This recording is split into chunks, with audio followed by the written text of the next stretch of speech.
Story 1. I've been a lifeguard at Riverside Community Pool for 3 summers now. Started when I was 16, fresh out of lifeguard certification, thinking it would be an easy job, just sit in a chair, work on my tan, maybe blow a whistle once in a while. Boy, was I wrong. The job actually requires constant attention. You're scanning the water every few seconds, watching for signs of distress, making sure kids aren't running on wet concrete, and dealing with all sorts of pool politics between parents. But I love it. There's something satisfying about keeping people safe while they're having fun, especially the kids who are just learning to swim. Our pool serves a pretty diverse community. We get families from all over the city because we're one of the few public pools with both a shallow kiddie area and a proper deep end for lap swimming.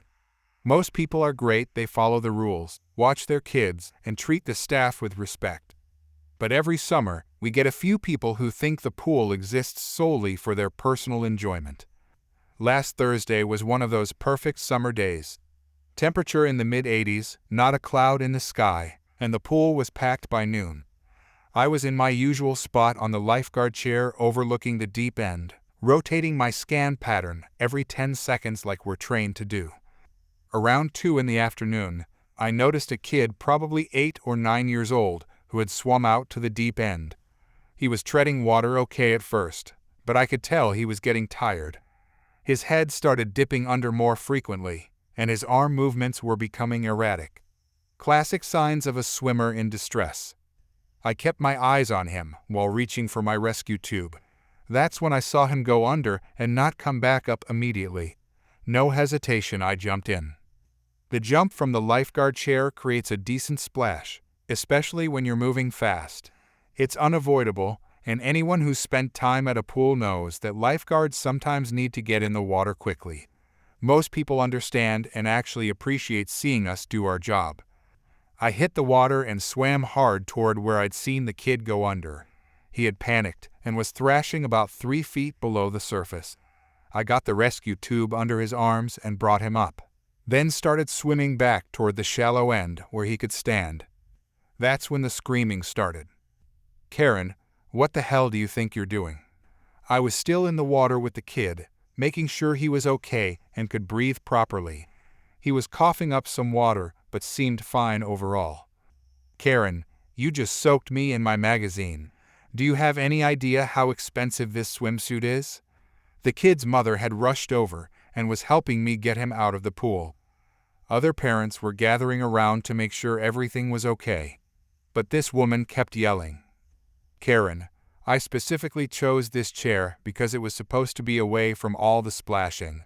You had no right to jump in without warning people." "Me, ma'am, there was a child in distress. I had to act quickly." "Karen, I don't care. You disrupted my entire afternoon. I demand to speak to your manager immediately." The kid was fine by now, sitting on the pool edge with his mom, but Karen wasn't finished. "Karen, this is completely unacceptable behavior from a lifeguard. You should have blown your whistle first to warn people that you were going to splash everywhere." Other parent, "Are you serious right now?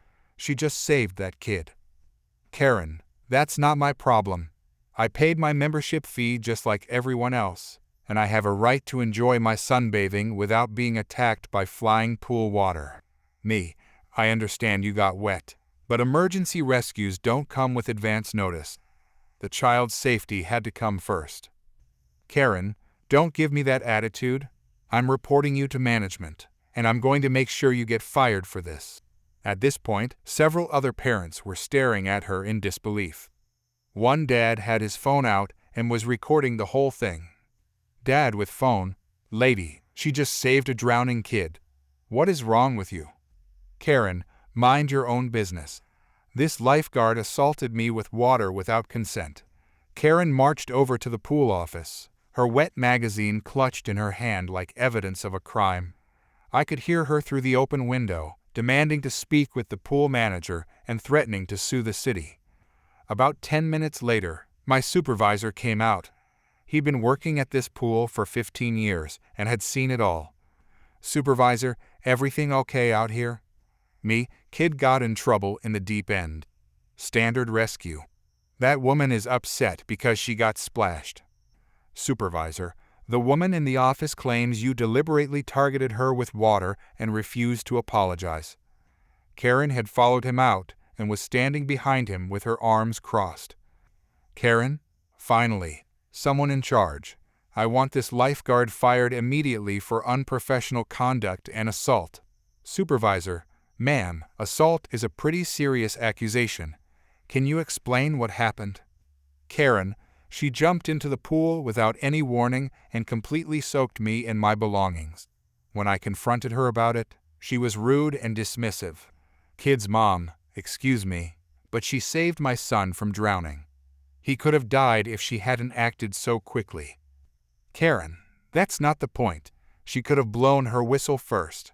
Supervisor, ma'am, emergency rescues don't work that way. Our lifeguards are trained to act immediately when someone is in danger. Karen, I don't care about your training. I care about my rights as a paying customer. The dad who had been filming stepped forward. Dad with phone. I got the whole thing on video if you need it. Shows the rescue and everything that happened after. By now, a small crowd had gathered. People were shaking their heads and making comments about Karen's behavior. Several parents thanked me for doing my job well. Karen, fine. If you won't fire her, I'm calling the police. This is assault, and I'm pressing charges. She actually pulled out her phone and dialed 911. The dispatcher apparently told her that getting splashed during a legitimate water rescue wasn't a police matter, because she hung up angrily and stormed off. Supervisor, you did everything right.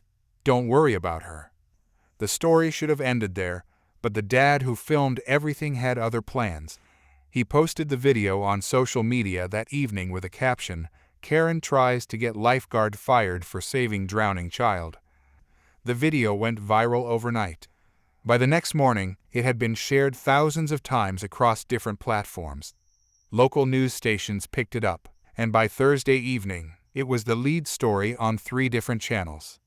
The news segment was amazing. They interviewed the kids' parents, who praised my quick response. They talked to my supervisor, who explained proper lifeguard protocols, and they showed Karen's full rant in all its ridiculous glory. News anchor, the lifeguard followed proper emergency procedures and potentially saved a child's life. Yet one pool patron felt her sunbathing was more important than child safety. The news station also did some follow-up reporting and discovered that Karen had a history of complaints at various community facilities around the city. She'd been banned from 2 different gyms and had filed noise complaints against a children's birthday party at a public park. The best part was the community response. People started showing up at the pool specifically to thank me for doing my job. Parents brought their kids over to meet the lifeguard from the news. The pool saw a huge increase in attendance that week. Karen tried to do damage control by posting her own version of events on social media, claiming she was being attacked by the mob for standing up for customer rights. But the original video spoke for itself, and her post just made things worse. The city ended up issuing a public statement supporting their lifeguards and reminding pool patrons that emergency rescues take priority over everything else. They also quietly revoked Karen's pool membership after reviewing the incident and her history of complaints. 3 weeks later, I was working a busy Saturday when I saw Karen walk through the pool entrance. My heart sank, thinking she was back to cause more trouble, but she walked straight to the lifeguard chair. Karen, I wanted to apologize for what happened. I was having a bad day, and I reacted poorly. Me, I appreciate that. Thank you for coming back to say so. Karen, I saw the news coverage, and I realized how it looked from everyone else's perspective. You were just doing your job. She left after that, and I never saw her again. Turns out the viral video had caused enough embarrassment that she'd actually reflected on her behavior. Sometimes public shame really can lead to personal growth. The kid I rescued came back the next week with his mom. He'd been taking swimming lessons and wanted to show me how much he'd improved. His backstroke was getting pretty good. That's what I love about this job. Most days, you're just making sure everyone stays safe and has fun.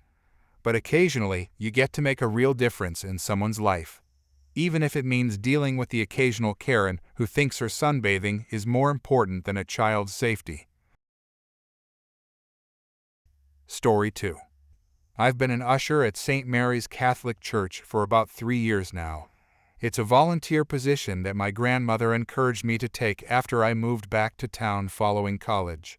The church has been part of our community for over 50 years, and most of the congregation has known each other for decades. We're used to a pretty predictable routine during Sunday Mass. My main duties include greeting people at the door, helping with seating, and assisting during communion. Father Martinez has always emphasized that our church welcomes everyone, but we do have some basic guidelines about appropriate behavior during services. Nothing too strict, just common sense stuff about keeping phones silent and not disrupting the service. Last Sunday morning started normally enough. I was stationed at the main entrance, handing out bulletins and greeting the regular parishioners as they arrived. About 10 minutes before the 11 o'clock service was supposed to start, I heard this strange squeaking sound coming from the parking lot. That's when I saw her, a woman in her 40s pushing what looked like a baby stroller, except instead of a baby, there was a small white poodle sitting inside wearing a little pink dress and a bow in its hair. The dog was panting and looking around nervously as she wheeled it toward the church entrance. I've seen service dogs in church before. We always accommodate them without any issues because we understand their important role. But this was clearly not a service animal. This was someone's pet dressed up like a doll. Me, good morning. Welcome to St. Mary's. Karen, good morning. I need front row seating for myself and my spiritual companion here. She gestured toward the poodle, who was now trying to climb out of the stroller. Me, I'm sorry, but we don't typically allow pets inside during services. Is this a registered service animal? Karen, she's not a pet. She's my spiritual companion. I have severe anxiety, and she helps me connect with God during worship. I could tell this was going to be complicated. Our church policy is pretty clear about animals, but I didn't want to make assumptions. I've heard about emotional support animals, though I wasn't sure about the legal requirements. Me, do you have any documentation for her status as a service animal? Karen, I shouldn't need documentation. This is discrimination against my spiritual practices. My dog has just as much right to be here as anyone else. The poodle had managed to get its front paws over the edge of the stroller and was whimpering softly. Other parishioners were starting to notice the commotion and gathering behind her to enter the church. Me, let me speak with Father Martinez about this. Could you wait here for just a moment? Karen, absolutely not. The service is about to start and we have reserved seats in the front. I called ahead yesterday and spoke to someone about this. I knew she was lying because I handle most of the phone calls on Saturdays, and nobody had mentioned anything about a dog. Father Martinez emerged from the sacristy, probably wondering about the delay. Father Martinez, is everything all right here? Karen, finally, someone with authority. This young man is trying to prevent me and my spiritual companion from attending Mass. This is religious discrimination. Father Martinez has dealt with difficult situations before, and he has this calm way of speaking that usually helps diffuse tension. Father Martinez, ma'am, we welcome everyone to worship with us. However, we do have policies about animals in the sanctuary for health and safety reasons. Service animals are always permitted, but we would need to verify that status. Karen, this is outrageous. Are you telling me that God doesn't love all creatures? This dog is more spiritual than half the people in there. She was getting louder, and people were starting to stare. The poodle was getting more agitated too, probably picking up on her energy. Father Martinez, of course God loves all creatures, but during our formal worship service, we need to maintain an environment that allows everyone to focus on prayer and reflection. Karen, that's exactly what we're trying to do. She sits quietly and helps me meditate. I can't believe how closed-minded this congregation is. At that point, she pushed past us with a stroller and headed straight into the sanctuary. Father Martinez looked at me and sighed. We followed her inside, hoping to resolve this quietly. She had positioned herself and the stroller right in the very front pew, directly in front of the altar.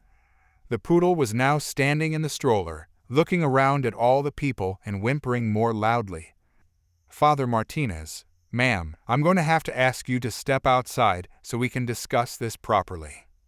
Karen, we're not going anywhere.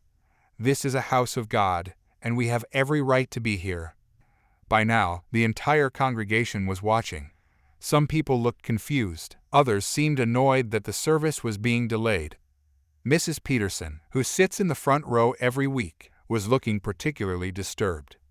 Mrs. Peterson, excuse me, but I'm allergic to dogs. Could you please move to the back? Karen, your allergies don't trump my religious freedom. Maybe you should sit somewhere else. That's when the poodle decided it had had enough of being confined. It jumped out of the stroller and started running around the sanctuary. Several people gasped, and a couple of kids in the back started giggling. Karen, come back here, sweetie. Don't be scared of these mean people. She started chasing the dog around the front of the church. The poodle was clearly overwhelmed by all the attention and strange surroundings. It ran behind the altar, then back toward the pews. Father Martinez, ma'am, we really need to get your dog under control. Karen, she's just exploring. This is exactly what I mean about anti-dog bigotry. You people have no understanding of the spiritual connection between humans and animals. The poodle had made its way to the center aisle, right in front of the communion rail. That's when disaster struck. The poor little thing, probably stressed and confused, squatted down and started peeing right on the communion rug. The silence in the church was deafening. Even Karen stopped talking for a moment. Mrs. Peterson, oh, for heaven's sake. Karen, it's just a little accident. Dogs are natural creatures. This is how God made them. Father Martinez had clearly reached his limit. He signaled to Mr. Johnson, who serves as our head usher and used to work security. Father Martinez, ma'am, I'm going to have to ask you to leave now. You can return for services once you've made appropriate arrangements for your pet. Karen, this is discrimination. I'm going to report this church to the authorities. You can't throw people out for bringing God's creatures to worship. Mr. Johnson approached calmly but firmly. Mr. Johnson, ma'am, you need to gather your belongings and your dog and exit the building now. Karen, I'm not leaving. This is a violation of my constitutional rights. She finally managed to corner the poodle and scoop it up. The dog was now shaking and had clearly been traumatized by the whole experience. Karen, look what you've done to her. She's terrified because of your hateful attitude toward innocent animals. Mr. Johnson, the exit is this way, ma'am. As she was being escorted out, she turned back to address the entire congregation. Karen, you should all be ashamed of yourselves. This church is supposed to represent love and acceptance, but you're nothing but a bunch of hypocrites. My dog has more soul than any of you. The door closed behind her, and we could hear her continuing to rant in the parking lot for several more minutes. Father Martinez addressed the congregation with his usual grace. Father Martinez, let us take a moment to clean up and then begin our service with a prayer for understanding and patience. Several volunteers helped clean the communion rug, while others opened windows to air out the sanctuary. The whole incident had delayed the service by 20 minutes, but everyone seemed to take it in stride. During his homily, Father Martinez spoke about welcoming strangers and showing compassion, but also about respecting sacred spaces and community guidelines. He managed to address what had happened without being judgmental. After the service, several parishioners came up to thank me and Father Martinez for handling the situation professionally. Mrs. Peterson mentioned that she had looked up the woman's social media accounts and found several posts complaining about religious discrimination at various local businesses. Apparently, she had been kicked out of a coffee shop the week before for bringing the same dog inside and demanding it be allowed to sit on the furniture. She had also been banned from the public library for similar behavior. The best part came a few days later when Father Martinez received a formal complaint letter from her, threatening legal action for violating her religious freedom. Our church's lawyer reviewed it and basically said it had no merit whatsoever. The communion rug had to be professionally cleaned, but fortunately, it wasn't permanently damaged. We did invest in some new air fresheners for the sanctuary, just in case. Word spread pretty quickly through our small community about the incident. Even people who don't attend our church had heard about the dog lady by the end of the week. Apparently, she tried the same thing at the Methodist church across town the following Sunday and got similar results. I learned a lot about patience and diplomacy from watching Father Martinez handle that situation. He never lost his temper or said anything unkind, even when she was being completely unreasonable. The poodle, at least, seemed like a sweet dog who was just caught up in an impossible situation. I actually felt sorry for it more than anything else. It deserved better than being used as a prop in someone's misguided attempt to make a point about religious freedom. Story 3.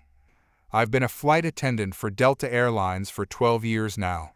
In that time, I've seen pretty much everything: drunk passengers, medical emergencies, people trying to sneak extra bags on board, and yes, plenty of entitled passengers who think the rules don't apply to them. But what happened on Flight 447 from Atlanta to Los Angeles last month was something else entirely.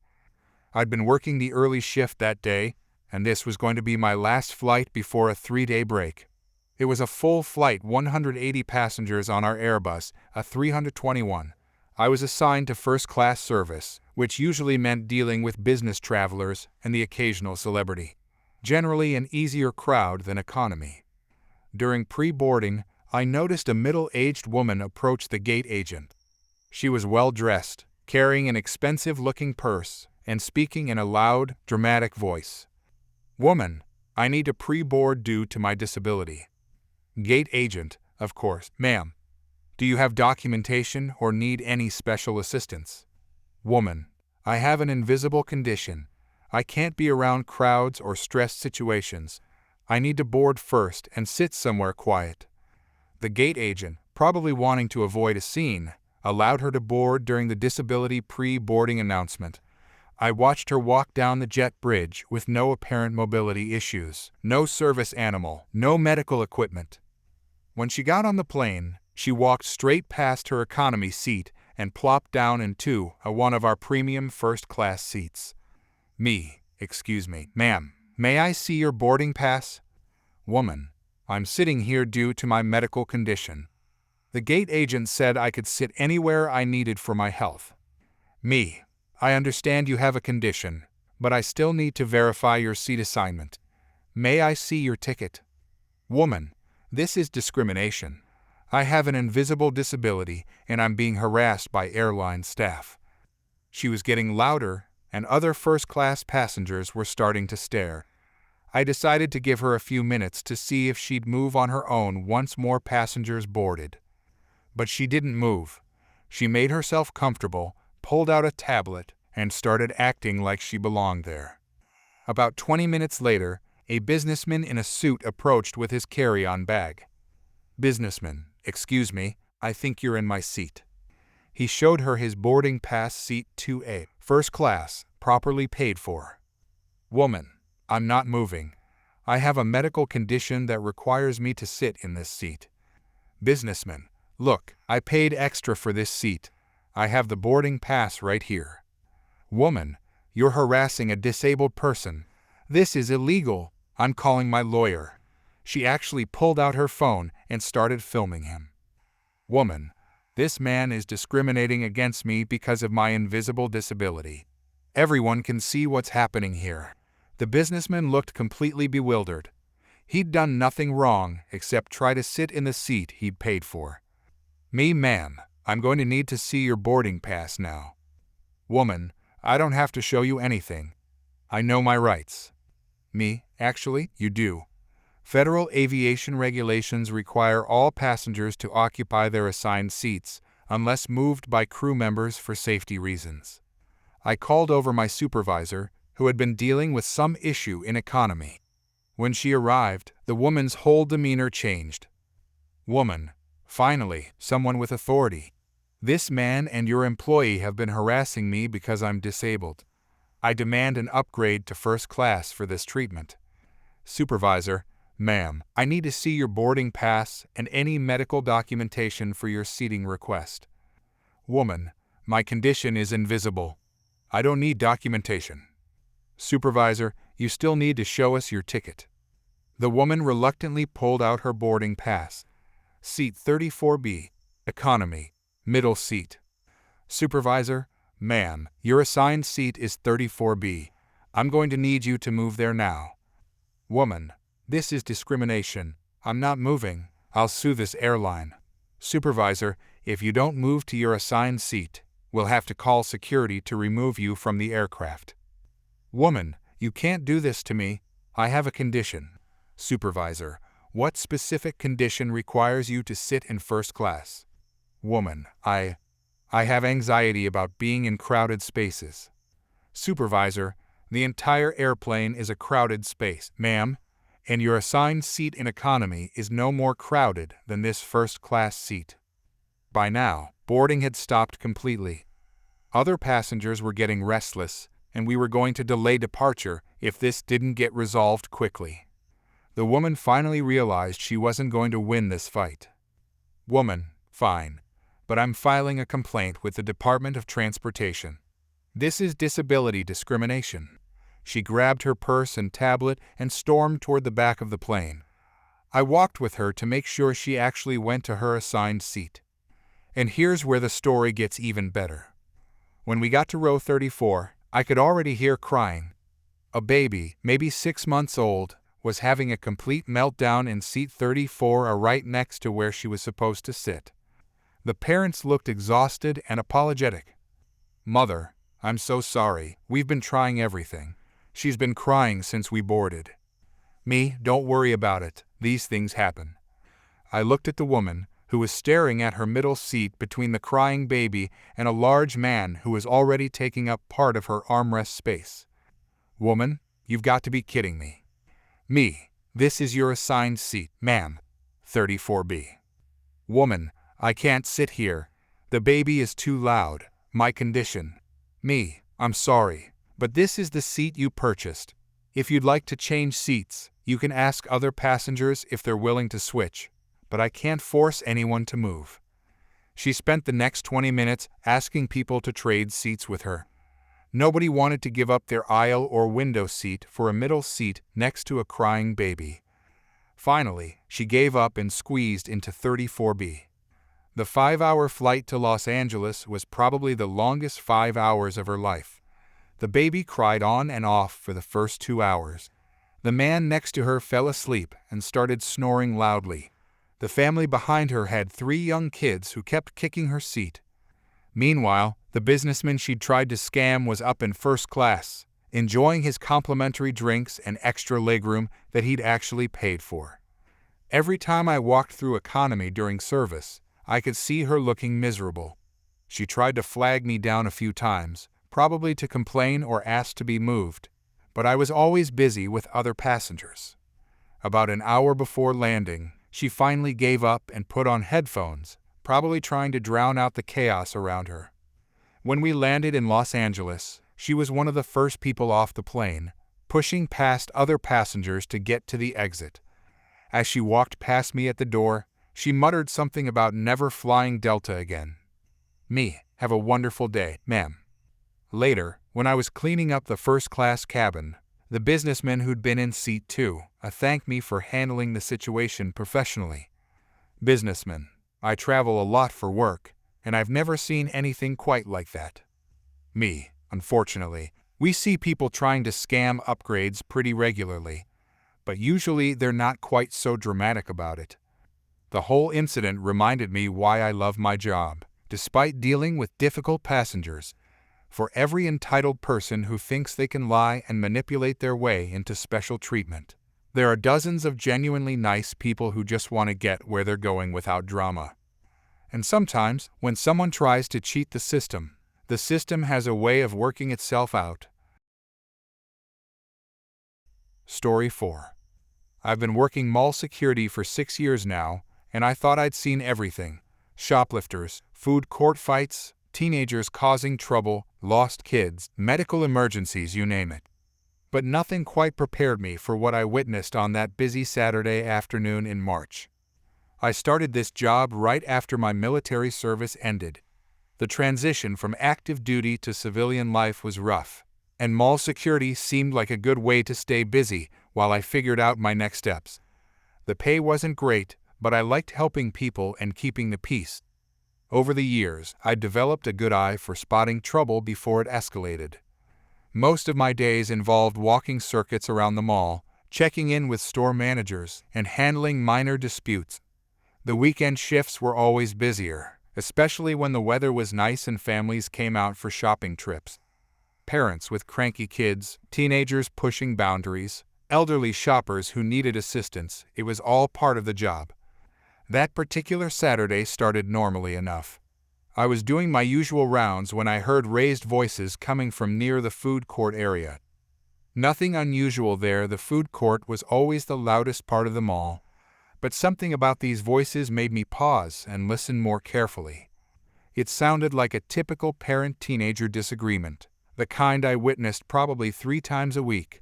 I was about to keep walking when I heard a third voice join the conversation, and that's when my instincts kicked in. Something about the situation felt off. I walked closer and saw a mother and her teenage daughter standing near the pretzel stand. The girl looked about 15, wearing typical teen clothes and carrying shopping bags. The mom was dressed professionally, probably having come straight from work or an appointment. "Mother, we've already discussed this. Your curfew is 11 o'clock on weekends, and that's final." "Daughter, but Mom, everyone else gets to stay out until midnight. It's so embarrassing having to leave early all the time." "Mother, I don't care what everyone else's parents allow. You're my responsibility, and 11 o'clock is plenty late for someone your age." "Daughter, this is so unfair. You never let me do anything fun." It was standard parent-teen stuff, nothing that required intervention. The mom seemed calm and reasonable. The daughter was just testing boundaries like teenagers do. I was about to continue my patrol when this woman appeared out of nowhere. She was probably in her late 30s, wearing a flowing skirt and multiple pieces of jewelry that jangled when she moved. Her hair was pulled back in a messy bun, and she had this intense look in her eyes that immediately put me on alert. The woman walked right up to the mother and daughter like she belonged in their conversation. "Karen, excuse me, sweetie, but you don't have to listen to this toxic parenting." Both the mother and daughter looked shocked. The mom stepped slightly in front of her daughter protectively. "Mother, I'm sorry. Who are you?" "Karen, I'm someone who recognizes emotional abuse when I see it. This controlling behavior is damaging to your daughter's development and self-esteem." "Mother, what are you talking about? We're discussing her curfew." "Karen, curfews are just another way parents control their children instead of building trust. You're teaching her that she can't make good decisions for herself." I started walking toward them, my hand moving instinctively toward my radio. This wasn't a normal mall interaction. The daughter looked confused and uncomfortable. "Daughter, it's okay. We're just talking." "Karen, no, honey, it's not okay. This is how the cycle of abuse continues. Parents like this make their children think this treatment is normal." The mother's voice got firmer. "Mother, ma'am, I need you to step away from my daughter right now." "Karen, I'm not going anywhere. Someone needs to advocate for this child since clearly no one else will." That's when Karen made her biggest mistake. She reached out and grabbed the teenager's arm. "Karen, come with me, sweetie. I know people who can help you. You don't have to go home with her tonight." The girl tried to pull away, looking frightened now. "Daughter, let go of me. I don't know you." "Mother, get your hands off my daughter." I was already moving fast, speaking into my radio as I approached. "Me, I need backup at the food court. Possible attempted kidnapping in progress." I reached them just as Karen was trying to pull the girl toward the mall exit. "Me, security. Let go of the child immediately." Karen turned to look at me, still holding onto the teenager's arm. Karen, this girl is being abused. I'm trying to help her. Me, release her arm now, or you'll be arrested for assault. Karen, you don't understand. I'm a trained counselor. I know the signs of parental abuse. Me, and I'm trained security telling you to let go of that child right now. The mother was trying to get between Karen and her daughter. Mother, please, just let my daughter go. Finally, Karen released the girl's arm, but she didn't back down. Karen, I've seen this pattern before. Controlling parents who isolate their children and make them think normal teenage activities are dangerous. This girl needs professional help to break free from this toxic environment. By now, my backup had arrived 2 other security officers and a few store employees who'd heard the commotion. Me, ma'am, I need to see some identification. And then I need you to come with me to the security office. Karen, I'm not going anywhere. That woman is psychologically damaging her child. The daughter was now standing close to her mother, clearly shaken. Daughter, Mom, I just want to go home. Mother, we will. Honey, everything's going to be okay. Karen, see? She's already been conditioned to think this treatment is normal. This is exactly what abusers do. I gestured to my colleagues to help escort Karen away from the family. Me, you're coming with us now. We can do this the easy way or the hard way. Karen, I demand you call Child Protective Services. I'm filing a report about this abuse. As we walked toward the security office, Karen kept shouting back at the mother and daughter. Karen, I'll be back to check on you. Don't let her convince you this is normal. Once we got Karen to the security office, I started filling out the incident report. That's when things got really interesting. Me, I need your name and identification. Karen, my name is irrelevant. What matters is that child's safety. Me, your name is very relevant since you just attempted to physically remove a minor from her parents' custody. After some back and forth, she finally provided identification. I ran her information through our system, and that's when I discovered this wasn't her first incident.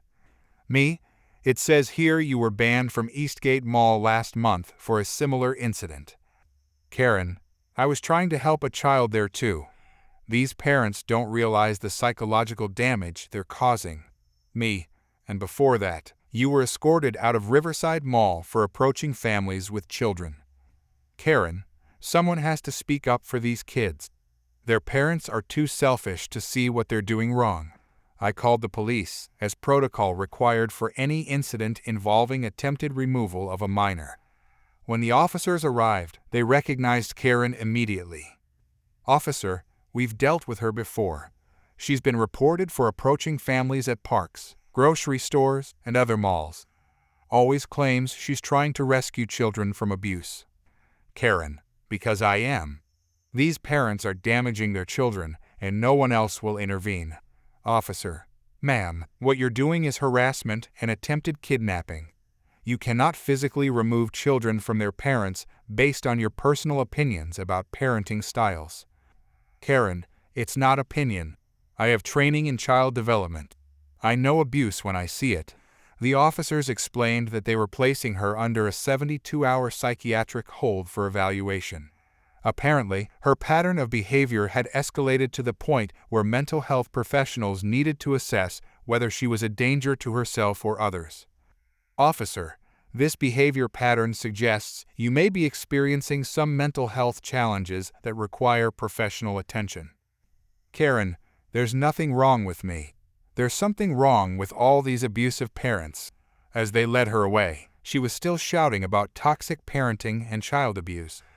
The officer told me they'd been tracking her activities across multiple locations, and this incident was the final straw that warranted intervention.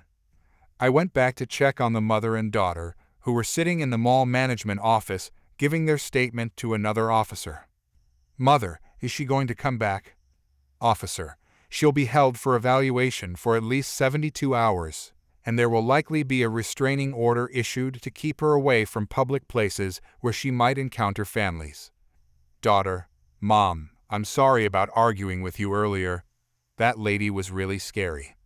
Mother, it's okay. Honey, Normal disagreements between parents and kids are just part of growing up. That woman was clearly dealing with some serious issues. After they left, I couldn't stop thinking about how a simple curfew discussion had turned into such a bizarre situation. In my 6 years of mall security, I'd seen plenty of family arguments, but never had a complete stranger try to physically remove someone's child over a disagreement about bedtime. The whole incident reminded me why I actually liked this job. Most days, I was just helping people find lost cars or dealing with minor shoplifting. But sometimes I got to make sure families stayed safe from genuinely dangerous situations, even if those dangerous situations came from people who thought they were helping.